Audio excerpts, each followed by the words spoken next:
기자님이 기온이 되냐 민원에 임대주택 10평 제한 재검토 이렇게 나왔는데 사실 국민청원을 한 분은 제목을 이렇게 짓진 않았어요. 정말 댓글이 막 710개로 굉장히 많았고 면적 기준이 너무 적다는 거에 대해서 충격적인 댓글 몇 개 가지 볼게요. 놀라지 마세요.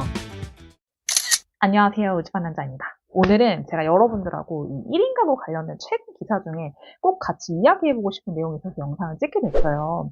주거에 대한 내용인데 임대주택 최종 주거 면적 기준 제한 그 내용을 발표에 따라서 너무 거센 비판들이 나오면서 정부에서 재검토를 하겠다. 이제 그 내용이 되게 기사에서 많이 나왔었거든요. 원래 공급되고 있는 면적보다 더 적게 지금 기준을 발표해서 이게 문제가 된 건데, 그래서 어떤 분이 이 내용을 가지고 국민청원까지 넣었고, 정부에서 이게 청원의 동의자가 5만 명이 넘으면 국회에 다시 심사를 받아야 되거든요. 지금 현재 기준으로 보니까 5만 명이 넘었더라고요.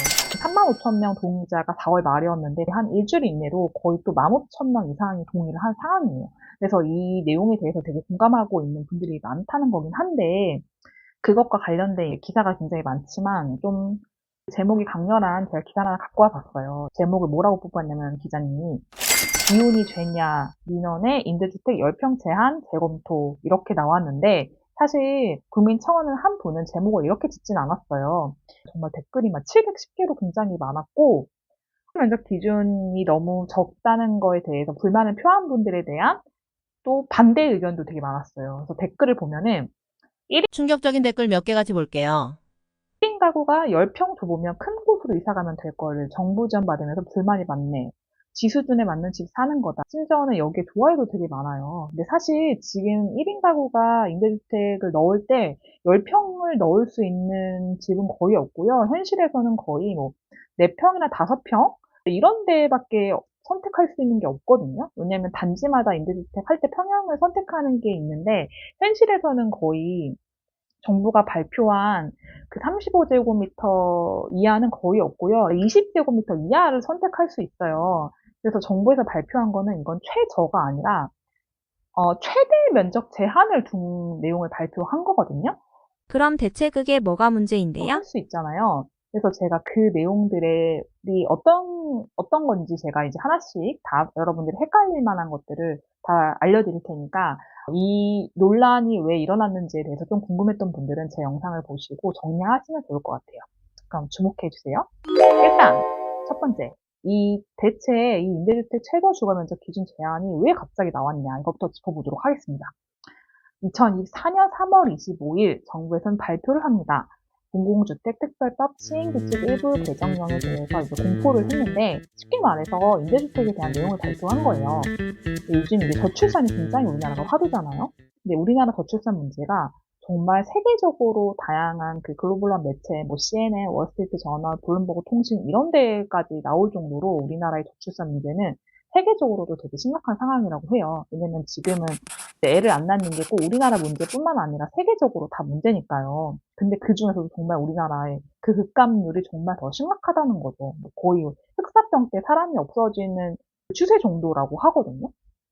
그래서 하여간 정부가 그래서 저출산, 고령사회 정책 과제 및 추진 방향에 따라서 공공임대주택 세대원 수별 적정 면적 기준을 마련했다는 건데 이 개정안에 따르면 어떻게 발표를 했냐면요.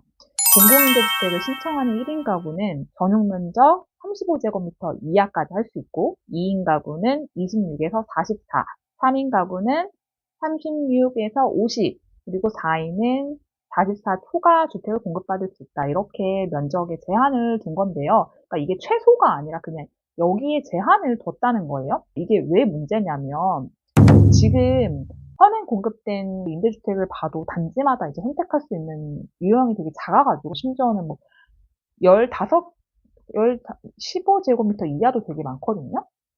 근데 거실과 방이 분리된 36제곱미터 유형의 지원을 할 수도 있는 주택들이 있거든요, 지금 현재. 근데 정부가 35라는 기준을 신설을 함으로써 앞으로는 이제 36을 선택할 수 있었던 단지도 이걸 선택을 못하게 돼버린 거예요.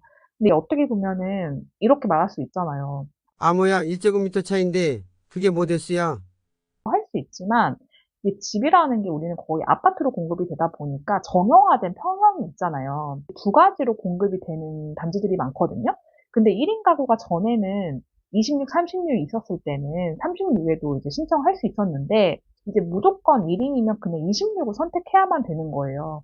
그래서 사람들이 이렇게 말을 하는 거죠. 그러면 1인 가구는 이제 앞으로는 단지에 상관없이 무조건 지금 26으로 들어가라는 거냐. 근데 물론 정부 후속 조치에 대한 그 발표 내용을 보면 지금도 만약에 그 임대주택이 미달이 나면은 아무거나 선택은 할 수 있거든요. 사실 근데 하지만 늘 그런 데가 우리가 문제인 게 아니라 우리가 들어가서 살 수 있는 그 위치에 들어가고 싶잖아요, 누구나. 그런데 그런 곳에는 앞으로는 정부가 35로 제한을 뒀기 때문에 36을 선택할 수 있는 단지에서도 앞으로는 이제 26밖에 못 한다는 게 되게 문제가 된 거죠.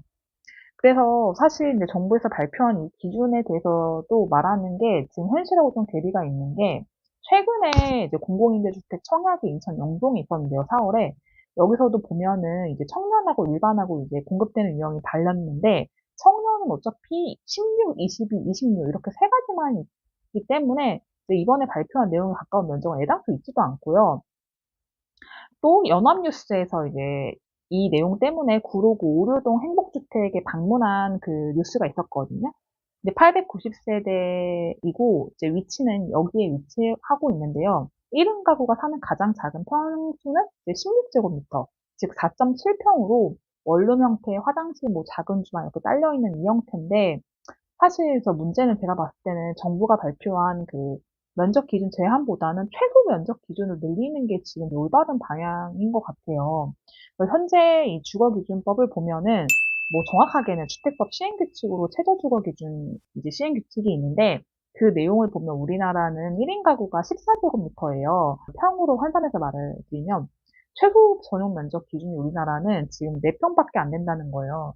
근데 가장 가까운 일본이 최소 주거 면적 기준이 26제곱미터 이하거든요.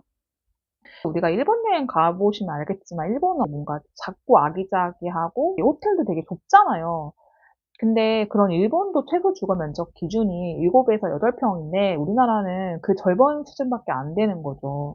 그래서 이번 청원 결과가 5만 명이나 넘게 되면서 정부 발표 전면 재검토 차원을 넘어서 국회에서 다시 법 개정에 대한 논의까지 이루어져야 되는 상황이긴 한데 이게 어떻게 될지는 잘 모르겠어요. 그래서 부디 최대 주거 면적 상향은 둘째치고 최소 주거 면적 기준이 상향됐으면 하는 게 제 이제 생각이고요. 그러니까 즉 청원자의 그 말은 이걸 막 되게 무조건 비판하겠다 이제 이런 내용보다는 안 그래도 지금 1인 가구가 선택할 수 있는 평형 자체가 되게 적은데 현실적으로 이거를 아예 정부에서 더 적은 것을 선택할 수밖에 없는 상황을 몰아가고 있는 거 아니냐. 1인 가구가 되게 많아지고 있으니까 아무래도 임대주택도 그에 맞게 좀 다양하게 엄청 큰 거 선택할 수는 없더라도 이거를 역행하는 방향으로 가는 건 문제가 있지 않냐. 그게 핵심 내용인 것 같아요.